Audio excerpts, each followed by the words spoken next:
Monsieur Dama, bonsoir et bienvenue à cette grande édition d'information sur la télévision Labari. Dans la présentation de son bilan sur la télévision nationale, le ministre de la Jeunesse, de la Culture, des Arts et des Sports a parlé des actions qui sont dans le projet des pays de l'AES, notamment pour donner des nouvelles orientations au sport et à la culture dans l'espace AES. Le colonel-major Abdraman Amadou. Par rapport à l'AES, je dirais que les choses sont en cours parce que tout récemment on était au Burkina Faso sur invitation du Burkina avec les agences de volontariat où on a élaboré un test par rapport à notre jeunesse, la jeunesse de l'AES. Il est question qu'on se rencontre à Bamako pour approfondir les échanges dans ce domaine. Et nous, on a déjà pris ça en compte dans notre volontariat patriotique, notre Centre national de volontariat patriotique. On a pris ça en compte. Et en marge de cette rencontre à Ouaga, on a aussi parlé du sport de l'AES. Et le sport de l'AES, on a décidé de se cantonner sur ce qu'on pratique le plus dans nos pays. Par exemple, pour le cas du Niger, on a choisi la lutte cocoa et la course hippique. Et le Burkina, on a choisi le cyclisme et l'arthérophilie, parce que le champion du monde est burkinabé. Oui. Et le Mali, on a choisi l'athlétisme et le tir à l'arc. C'est des sports vraiment typiquement de nos terroirs. Et c'est ces sports-là qu'on veut promouvoir. En dehors de ce sport, on a aussi les sports de combat. Puisque là, quand même, le Niger est reconnu internationalement. On est quand même champion d'Afrique en taekwondo. Et tout récemment, on a eu une médaille d'or en judo au Maroc. Et en sambo aussi, on est bon.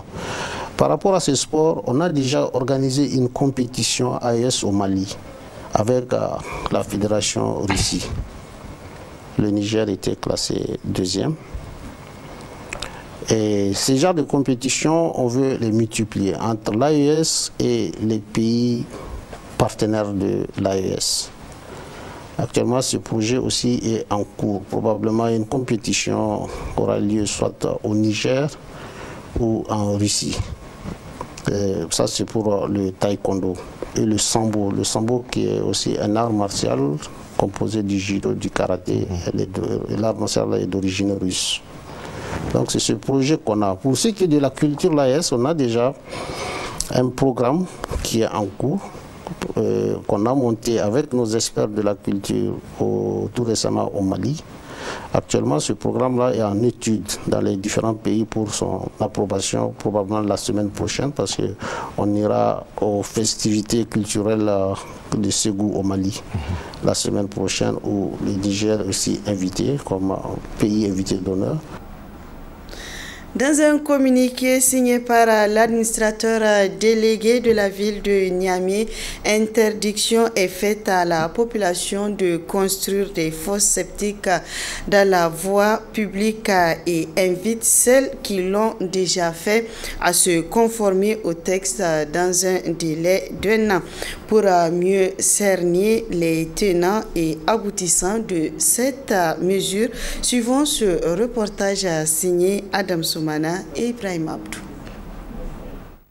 Donner l'image digne d'une capitale à Niamey, tel est l'un des soucis majeurs des autorités actuelles de la ville, les ayant conduits à prendre d'importantes mesures qui visent l'amélioration du cadre de vie de la population. Au rang de ces mesures, celles concernant les fosses septiques que l'on constate dans plusieurs riels de Niamey se trouvent en bonne posture. C'est une mesure existante, mais malheureusement qui n'est pas respectée. Donc, elle rentre dans la droite ligne des dispositions prévues par l'ordonnance 93-13 du 2 mars 1993, instituant un code d'hygiène publique en République du Niger, qui, à son article 14, stipule qu'il est interdit de construire des puits perdus, des puisards, des fosses septiques ou un ouvrage d'assainissement individuel, n'est-ce pas, à moins de bénéficier d'une autorisation des autorités compétentes. Ceux qui se livrent à ces pratiques, si vous voulez, s'exposent, car ils exposent leurs enfants à des maladies telles que le paludisme, la diarrhée, le choléra, les maladies hydriques. Ils exposent également leurs voisins, ils exposent toute la communauté. Et souvent, même des usagers. Parce que souvent, on a des plaintes. Il arrive des moments où des motocyclistes tombent dans ces fosses-là. Donc, c'est qui est vraiment un danger public. Donc, c'est ce qui a motivé l'administrateur délégué de la ville de Niamey à prendre cette initiative, comme je l'ai dit, cette mesure qui n'est pas une nouvelle mesure.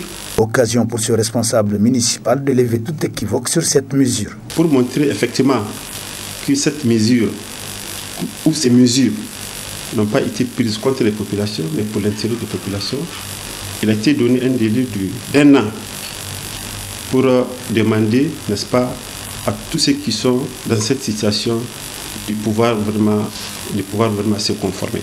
1 an, je pense que c'est largement raisonnable. L'appel que j'ai à lancer à l'endroit de la population, c'est de leur demander, n'est-ce pas, aujourd'hui, d'accompagner les nouvelles autorités, de s'inscrire dans la même dynamique, dans la vision.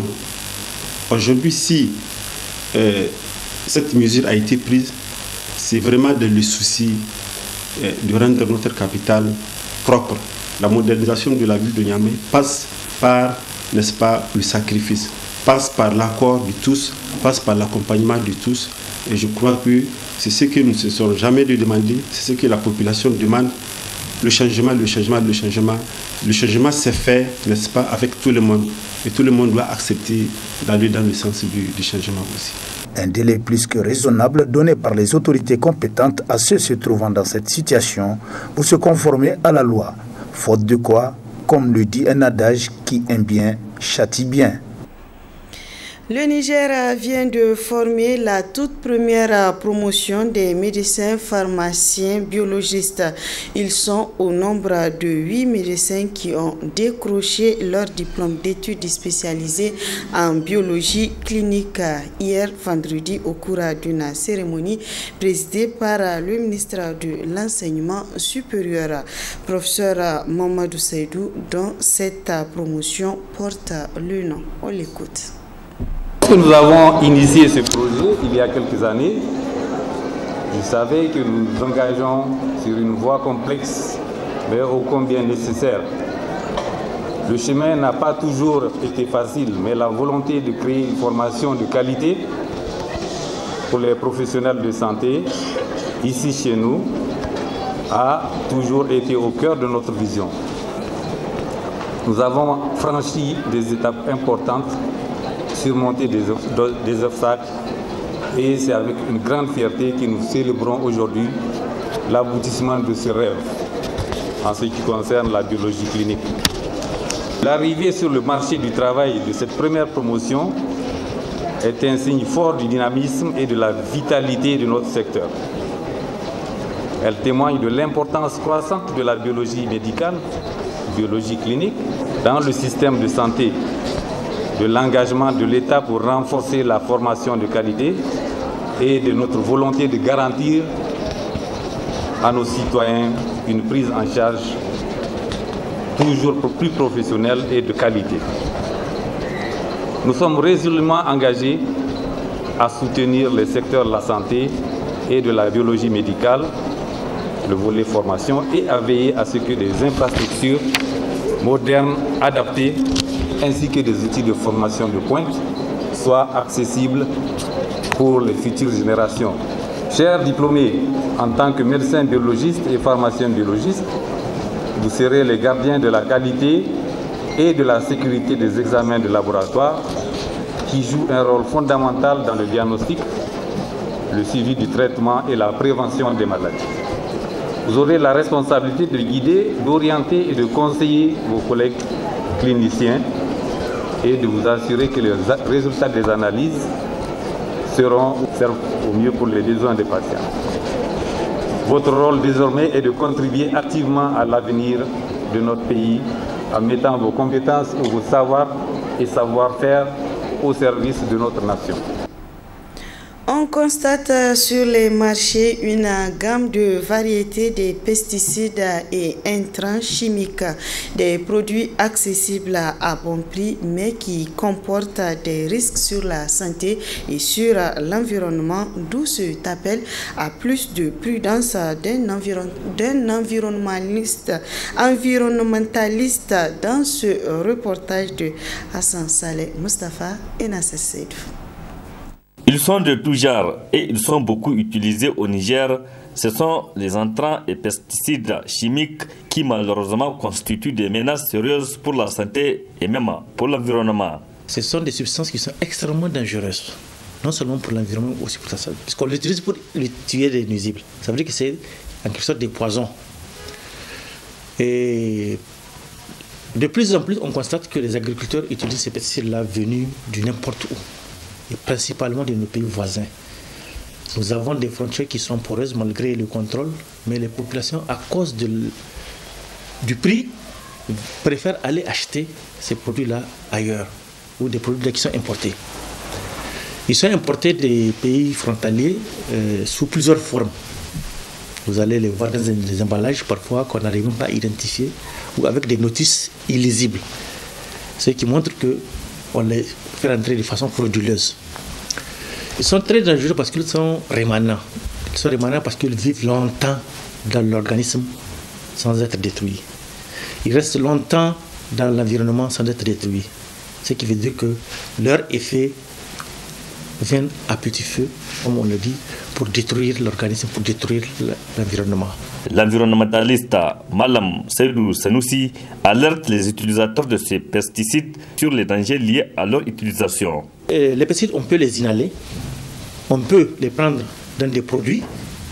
Quand ça rentre dans l'organisme, ça détruit certains organes vitaux. Parce que ça rentre dans le corps humain. Et quand c'est dans le corps humain, ça c'est dans le sang, soit dans certains organes comme le poumon ou autre, et ça peut les détruire. Mais comme ce n'est pas quelque chose qui agit immédiatement, ça prend du temps, les gens ne le constatent pas. On peut avoir des maladies de la peau cutanée. Parfois, vous allez voir, après une utilisation de ces pesticides, les gens se grattent le corps sans savoir pourquoi. Ce sont les effets de ces pesticides sur la peau. Ça peut détruire donc les cellules de la peau. Est-ce que vous voyez? Ça peut entraîner la mort, que ce soit si c'est en grande quantité, immédiatement ou après des années. À défaut de loi réglementant le commerce et l'utilisation de ces produits chimiques très dangereux pour la santé et pour l'environnement, le président de l'association Vie et Développement Kowamurna propose ces alternatives. Il faut réglementer parce qu'il faut interdire l'importation de ces pesticides-là. Mais aussi aujourd'hui, nous avons des solutions plus pratiques. Le bio, qui est facile, qui est accessible, avec des produits locaux. Le piment, il est utilisé comme pesticide. La cendre, c'est utilisé comme pesticide. Il y a plusieurs produits qu'on utilise aujourd'hui pour faire des pesticides et puis lutter efficacement contre ces nuisibles. C'est pour ça que dans notre cas, nous conseillons et nous sensibilisons les paysans à utiliser ces pesticides qu'ils peuvent produire eux-mêmes et à moindre coût. Ce qui fait qu'aujourd'hui, on peut facilement remplacer ces pesticides-là par des bio. Le Nîmes, que tout le monde connaît, qui est partout chez nous, particulièrement au Niger. Avec le Nîmes, on peut produire un insecticide qui est très efficace et qui n'est pas nuisible pour la santé. De plus en plus, on constate au Niger une multitude de ces produits chimiques abordables à de bons prix, mais dont les conséquences sont énormes sur la santé et sur l'environnement. D'où la nécessité d'avoir un œil regardant sur l'utilisation de ces pesticides au Niger. Du sport dans cette édition, la première édition de la Coupe DGI a connu son épilogue hier vendredi dans l'après-midi au centre technique de la FENIFOOT. Une finale ayant opposé l'équipe du cabinet de la DGI à celle de Maradi et qui a été remportée par l'équipe du cabinet sur un score de 3-1. Il faut souligner que cette compétition, la première du genre, s'est déroulée dans le fair play et l'esprit de camaraderie. Plus de détails dans ce reportage signé Adam Soumana et Ibrahim Abdou. Entamée le 24 janvier 2025, la première édition de la Coupe DGI ayant réuni une douzaine d'équipes de 8 régions du pays connaît ainsi son épilogue avec à l'affiche un match opposant les agents du cabinet DGI en orange et vert aux joueurs de Maradi en blanc. Une finale qui a enregistré la présence massive des agents des impôts et rehaussée par celle du secrétaire général et secrétaire général adjoint du ministère des Finances. Une façon de prouver à la face du monde que le département ministériel de tutelle apprécie fortement cette initiative de la Direction générale des impôts, dont le premier responsable n'a pas manqué de rappeler l'objectif assigné à ce rendez-vous sportif avant de donner son coup d'envoi. Pour raffermir les liens de fraternité qu'il y a entre le personnel de la Direction générale des impôts, pour aussi donner l'occasion à notre personnel de déstresser après une longue année de travail, je parle de l'année 2024, qui a été assez éprouvante pour nous tous. Le comité d'organisation et moi, nous étions vraiment loin d'imaginer que nous créions les conditions d'un très grand rapprochement du personnel autour du sport. Au-delà du sport, cette compétition nous a permis de créer les conditions pour que le personnel se connaissent davantage, apprennent à s'apprécier davantage, apprennent à s'accepter davantage. Et je suis vraiment réconforté de constater que ce que nous visions, nous l'avons vraiment atteint. Au directeur général des impôts de souhaiter que cet esprit d'équipe prévale entre agents à tous les niveaux pour toujours, afin de relever les défis qui les attendent. Je pense avoir, avec les collègues qui ont pris part à l'organisation, créé les conditions d'une bonne mise en train du personnel pour aborder l'année 2025, comme on le sait, qui est pour nous encore beaucoup plus difficile, parce que nous avons des objectifs à recettes beaucoup plus importants que ceux qui ont été assignés en 2024. À partir de cette finale-là, c'est notre match qui commence pour nous tous. Nous avons le devoir de réussir ce match de mobilisation de recettes pour l'année 2025 pour le compte de notre pays qui a tant besoin de nous. Il vint le coup d'envoi de cette finale qui s'est jouée en 2 fois 20 minutes et à l'issue du temps réglementaire, c'est l'équipe du cabinet DGI qui s'impose sur un score de 3-1 face à son challenger de Maradi. A noter que pour la parfaite organisation de ce tournoi, les membres du comité d'organisation se sont vus décerner des témoignages de satisfaction. Quant aux équipes participantes à cette édition, elles s'en sortent chacune avec un jeu de maillot. L'équipe Zenderdifa, classée 3e, a aussi eu sa part du gâteau. Maradi, médaillé d'argent, s'en sort avec une coupe et 300 000. Pour le champion de ce tournoi, à savoir le cabinet DGI, au-delà de la médaille d'or, sa récompense est composée d'une coupe et une somme de 500 000 francs CFA. Le trio arbitral n'est pas non plus oublié dans ses récompenses. Comme quoi, avec la première édition de la Coupe DGI, tout le monde est gagnant. Mais surtout, la DGI l'est davantage. Et oui, notez bien que cette compétition, la première du genre, s'est déroulée dans le fair play et l'esprit de camaraderie. Et c'est la fin de cette édition. Monsieur, dames, merci à vous de l'avoir suivi et restez en compagnie des programmes de la télévision Labari.